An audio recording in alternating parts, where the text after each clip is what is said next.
I'm gonna have to burn that dance floor. Being anonymous, there were others who relished the spotlight. Deion Sanders returned to the NFL and proved not even a 3-year layoff or new rule changes could slow him down. I look for two things. What's that? I look for him to separate, and I look for him to knock your feet back. Right, because it ain't going to be no separation, so you might as well look for the knockback. Against the Bills, Sanders showed that you're never too old for prime time. Oh, get the ball! Oh! Deion Sanders has it. It's going to be a touchdown. Deion high-stepping it. Stay away! Stay away! Stay away! Stay away! Prime time in Baltimore. Hey, I like that discipline. I like that. Hold him all back, then when he's done, go get him. That shows some thinking there now. Rookie or veteran, backup or starter, Baltimore was getting contributions from everyone. Even with the odds stacked against them, the Ravens stood at 4-2. They were still in the hunt for their second straight division title. All right. Communication is even more important when starters are out of the lineup. Baltimore didn't miss a beat thanks to the leadership of Pro Bowl linebacker Ray Lewis, whose messages always came through loud and clear. Listen to me. This team cannot move the ball on us. It is time for us to set this tone. This is what makes champions. Right here. If we're trying to be great, this is where it starts. Do everybody got me? Yeah. Do everybody got me? Yeah. They ready to be ready for some football tonight. Let's go.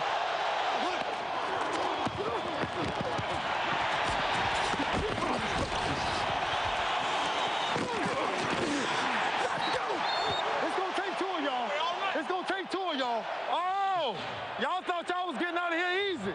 Oh, no. Oh, no. I like this type of game, though. It's physical. Woohoo! Woohoo! Woohoo! Let's go this one. Let's go.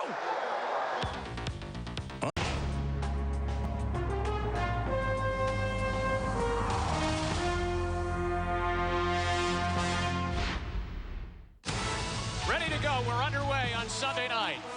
The Baltimore Ravens' 2004 greatest moment came in Week 9 when they showed the NFL that their defense was more than just hard hits. It had soft hands, too.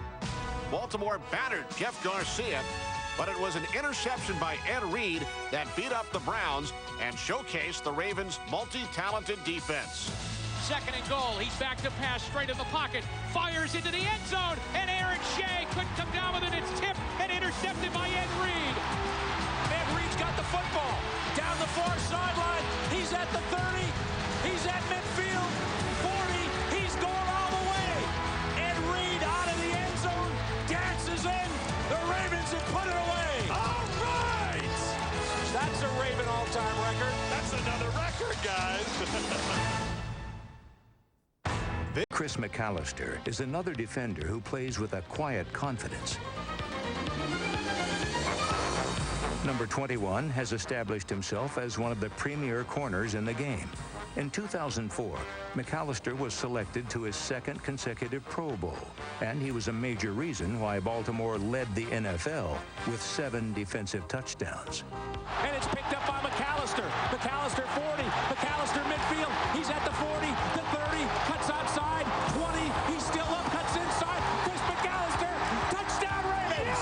Yes. McAllister recovered the fumble from Ed Reed and took it in for a score. The Ravens defense featured 4 Pro Bowl players, including the 2004 NFL Defensive Player of the Year, safety Ed Reed. We Holland! We Holland!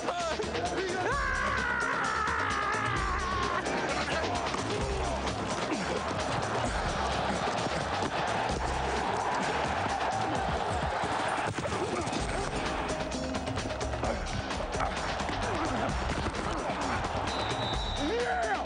Get off the field! If they catch the ball, hit them hard, dog! What's up, boy?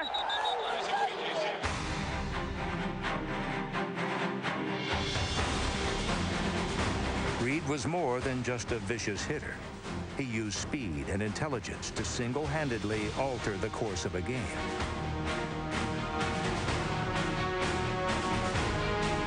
Reed was one of the NFL's most dominant players. The ball-hawking game-breaker led the league with 9 interceptions and set an NFL record with 358 interception return yards. He's at the 40, 35, cuts back to the middle, picking up blockers. Look out, here he goes. 20, 15, 10, 5, down to the 2. In Week 9, Reed made NFL history again with a 106-yard interception return for a touchdown that beat the Browns.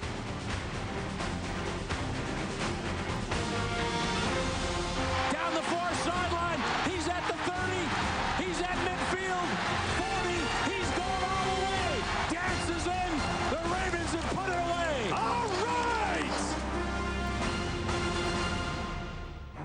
A week later, number 20 almost set another record. Down 14-0, Reed sparked a Ravens comeback in the most complete team win of the season. Get out, get out, get out. Now he's bringing it out. Here he comes. He's at the 10. Look out. Go in, go in, go in, go in, go in. He's going to go. He's got one jet to beat. Will Debs throws a block. Penalty marker down. Oh, no. Ed Reed is in for the touchdown. But we've got an illegal block in the back. Unbelievable. On a play like that, how do you have time to hold? Why? Why you an MVP, boy? You a beast that good. Look at the matchup. Big drink on the little guy now. Reed's return set up Baltimore's first score.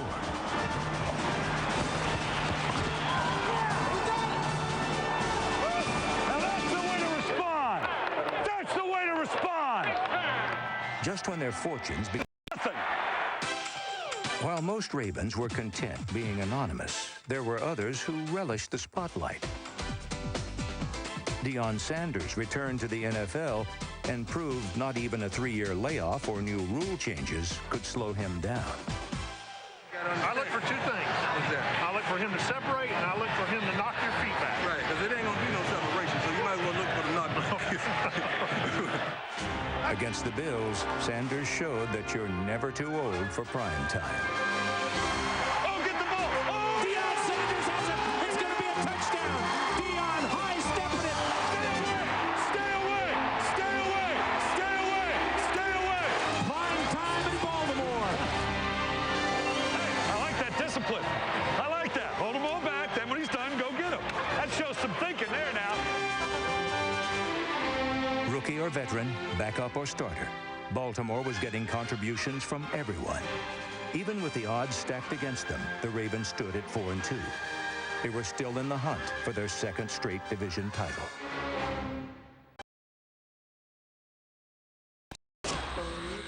Brought to you by Gatorade Thirst Quencher. Gatorade, is it in you? And here we go again. 2005 postseason play. I saw myself shut. My weakness is that I can't do much. And my scars remind me that the past is real. The NHL skates once again. Open just to fail. Tried to help you once against my own advice. Compassion's in my nature. Tonight is our last stand. Tear my heart open, saw myself shut. And my weakness is that I can't do much. The White Sox are going to the American League Championship Series. The past is real. Tear my heart open, but you didn't understand. But you didn't understand.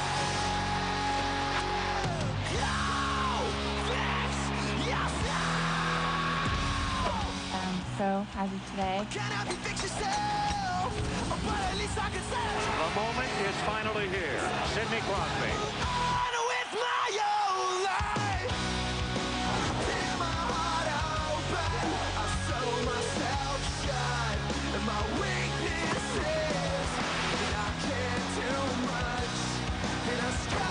Remind us the past is real. Tear my heart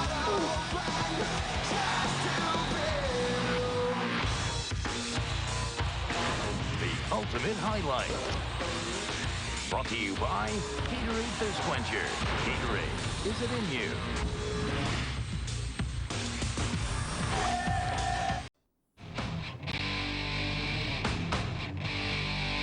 I love Rondé with the right, punching out the lights, a night at the fights, and twins. I love Texas getting toasted, peanut getting roasted, a kid named Kane kicks it in, and I love you too, and I love you too. Here we go now.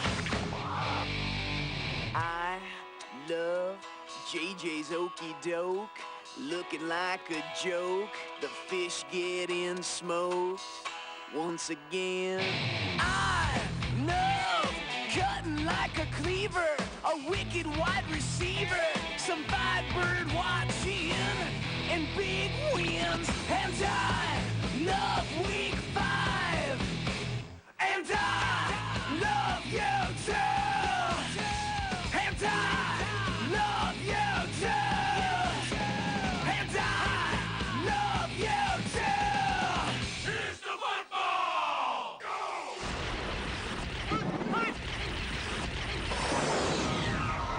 Still ahead, more NFL on the way, including why Vinny Testaverde deserves high praise for his play on Sunday. He tried winning a football game with just a week of practice. Plus, I know the Jets feeling surly. Christmas coming early. Some method acting and twins. Here's the football!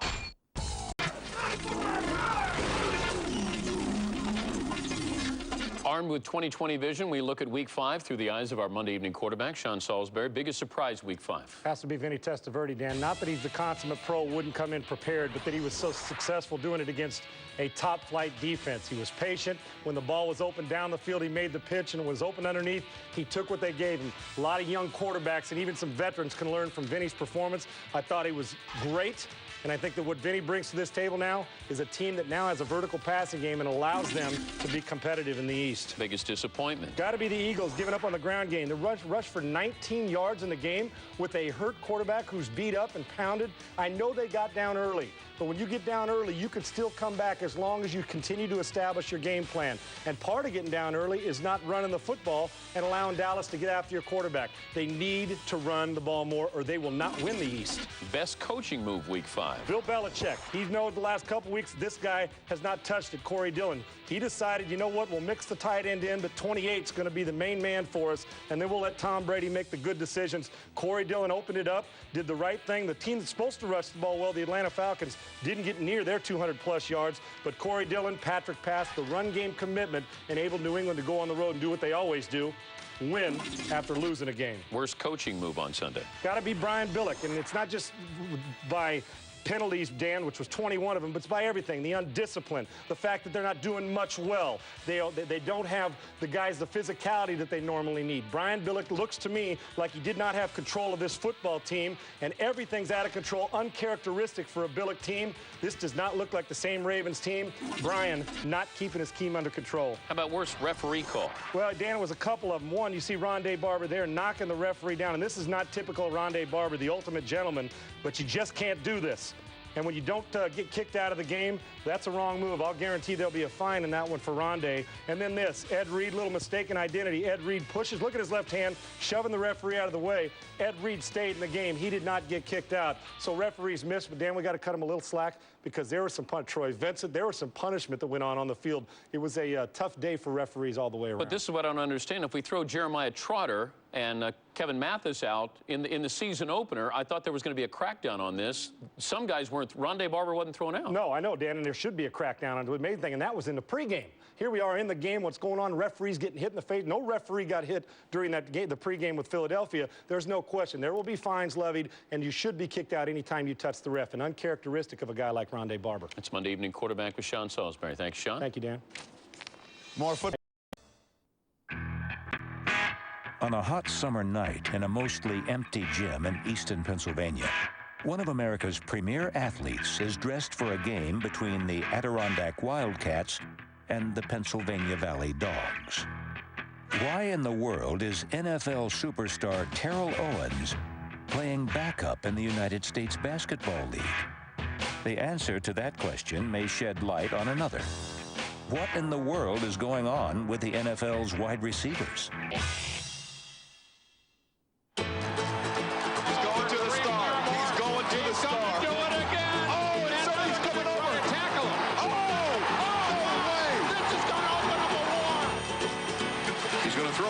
Down the middle of the field, it's a grab by Plexico at the 25-yard line. He strikes the ball, he wasn't down. He wasn't down. Nobody touched him. Yes, what a doofus. Nobody touched him. Here comes what a doofus move. Keyshawn a little frustrated, obviously, because he just wants the damn ball, and they haven't thrown him a pass here in the second half. Randy tries to go up with one hand. That's just not going to get it done, Randy Moss. Angering their teammates and puzzling their coaches, the NFL's most talented playmakers have become better targets for critics than for quarterbacks. A lot of times, I really mean this. I think receivers, they would rather catch their 8 or 10 balls than win the football game. They really would, because that's all it's about, is their numbers. Don't stop giving me that ball. Don't stop giving me the ball. My God, there's too much to think about. And I got to worry about feeding this receiver's ego. Keep trying to get you the ball, there, though. Y'all ain't trying. You ain't trying hard enough. Oh, man, you got to get the ball in my hands. I ain't touched that bitch since the first quarter, man. That's crazy. When players begin to get selfish, begging the quarterback. Brad! Come on, man. You get your money, guys. You throw it to your money. Goading the coach into calling plays for him. What do you think about Dagger? What? That's when you lose sight of the ultimate goal of the football team, and that's to win. And when you get selfish football players on a team, you never have a chance to win. Imagine for a moment you are a wide receiver. 3 things to remember.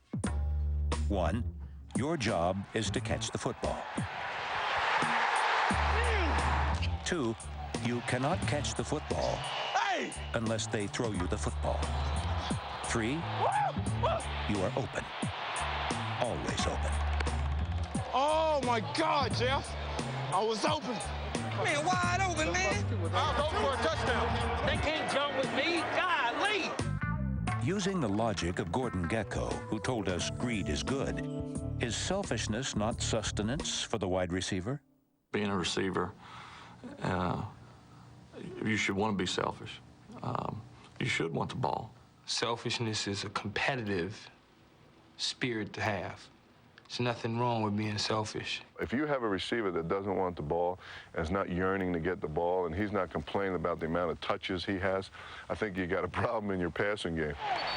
Ray, give me a fade.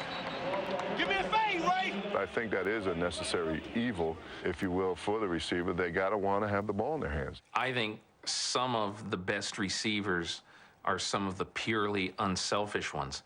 If you look at the 2001 season, I'd say 2 of the guys who had 2 of the best years are Isaac Bruce of the Rams, who has never once walked into Mike Martz's office and said, I want the ball more.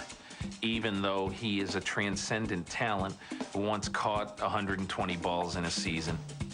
Troy Brown, ultimate team guy, punt returner, hey coach, do whatever you want me to do to win.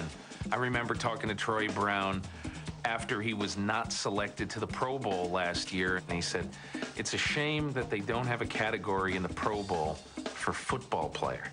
When you look at really good players who are not, hey, look at me players, that's what they want to be known as. They want to be known as football players. Does a great wide receiver have to be selfish? Yes, no question about it. Has to be self-centered. He has to have a strong ego, and he has to be able to be extremely competitive, and they all are. And I've played with some great ones. Jerry Rice had all those qualities. I think the personality characteristics of a wide receiver lend itself to being a little more me-oriented. Let's go, T.O. Let's go, T.O. Get me the ball. In line, I'm getting over. Just give me the ball. Watch me. Watch me go in the back end zone. Let me be the man. I love me. I knew as soon as you got out, I love me some me. I think the personality characteristics that make a wide receiver an effective wide receiver sometimes influence that wide receiver is coming off as a bit of a show-off or a little bit more of a me person. If doctors wanted to study the minds of the playmakers, they'd need look no further than the playmaker himself, Michael Irvin, the prototype of the modern receiver. I'm not selfish. What I am is confident. So when I tell you, give me the ball, we win the game, I'm telling you that's your best bet. Sometimes I have to tell you in a forceful way because maybe you're not listening. Or maybe you think you got a better option. And I'm telling you, there are no better options. I know this. It is a psyche. It's a way of thinking, and you must know it. What I do? Make plays. Nothing but make plays, baby. Who can make a play? I can. Who can make a play? I can. Make the play. Yes, sir. Make the play, won't nobody else make. That's what makes us different. Yep. What is that a pin? Supreme confidence, the signature quality of the playmakers. This is not tennis. This is not golf. These are not polite sports. We're trying to take each other's head off. So I'm not trying to be nice to you. If this get under your skin, I'll do it all day long. And you know when I catch this ball, I'm gonna give it to you. I'm gonna give it to you, let the world know that I knew you knew and you still couldn't stop it. I don't care how funny it looks or how unclassy it looks. First down! Or how humble he did not look. His job is not to do those things. His job is not to be classy. His job is not to be humble. His job is to get his team riled up. Hey, what y'all want to do today? Hey, let's do this. Let's do it. Let's do it. I'm going to do it. In going through the coach search this offseason and interviewing a bunch of guys and talking to a bunch of assistant coaches, the one thing that they do say is the hardest position in football to coach is wide receiver. All I want to know if you got your popcorn ready. Do you got your popcorn ready? And the reason is the nature of the kid playing the position.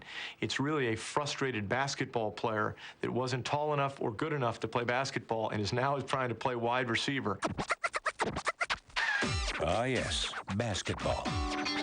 In addition to Terrell Owens, Randy Moss and football's premier pass-catching tight end, Kansas City's Tony Gonzalez, have each dabbled in pro hoops. I just like the thought of just dunking on somebody, you know, shooting a J in somebody's face, and I mean, I like it.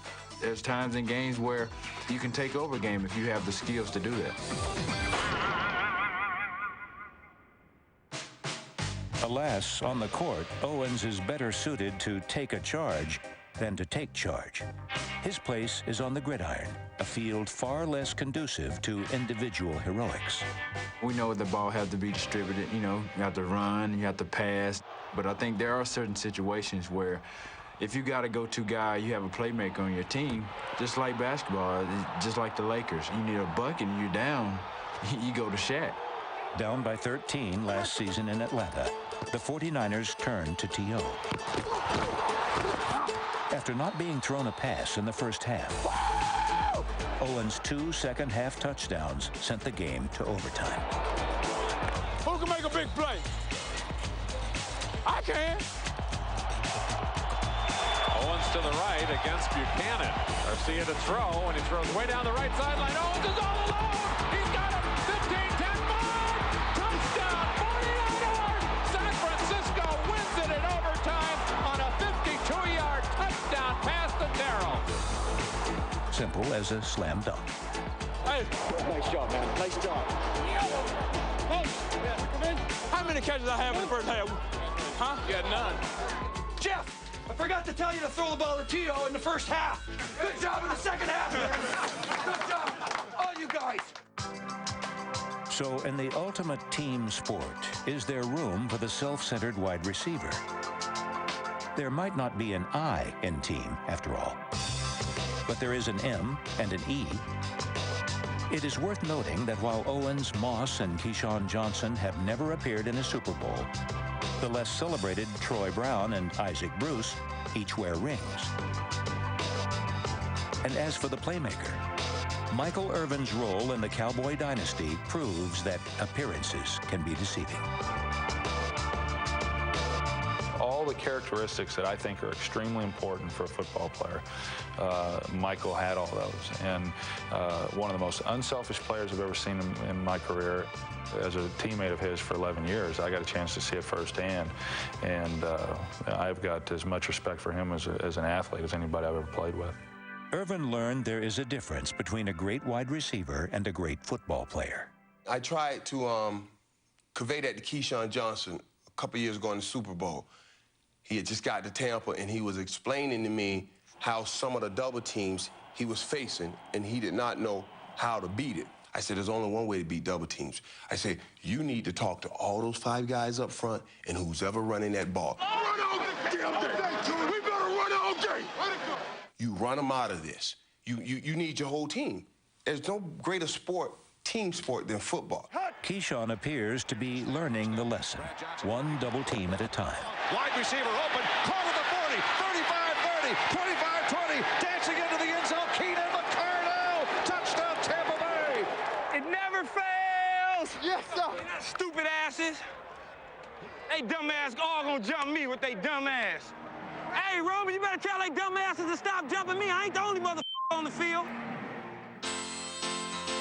And what of Randy Moss and Terrell Owens, who so often play like men among boys and who so often are perceived to act like boys among men? Would you want either one of them on your team? Would Michael Irvin want either of them on his? I love what Randy Moss do. I love what Terrell Owens do. I love that they play the game. And you need a player like that. You need a player that every player is looking at saying, no matter how bad it gets, we always got a shot as long as we got him on the team. You gotta love this, baby. Huh? You a bad mother. We're gonna be all right, baby. Yes, we are. We're gonna be all right.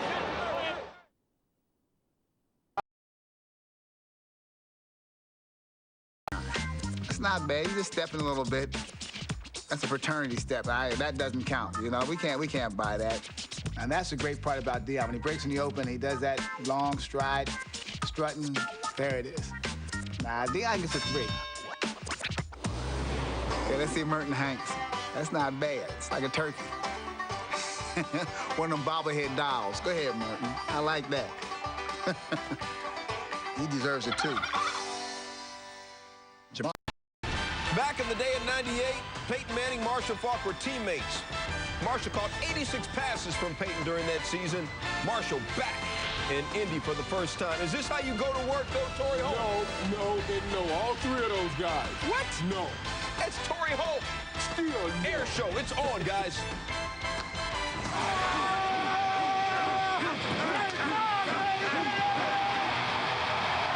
That's show right here.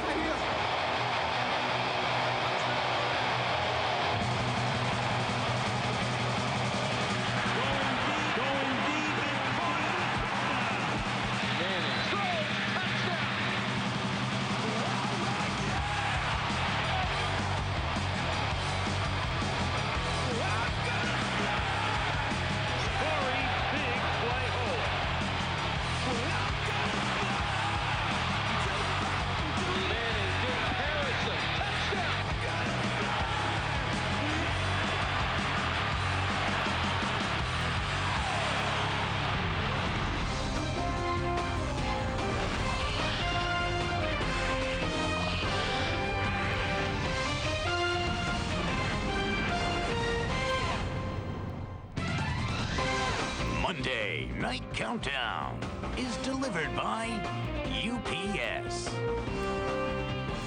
What's up? Monday Night Countdown on the 1s and 2s. We got an air show for you tonight. 2 quarterbacks who both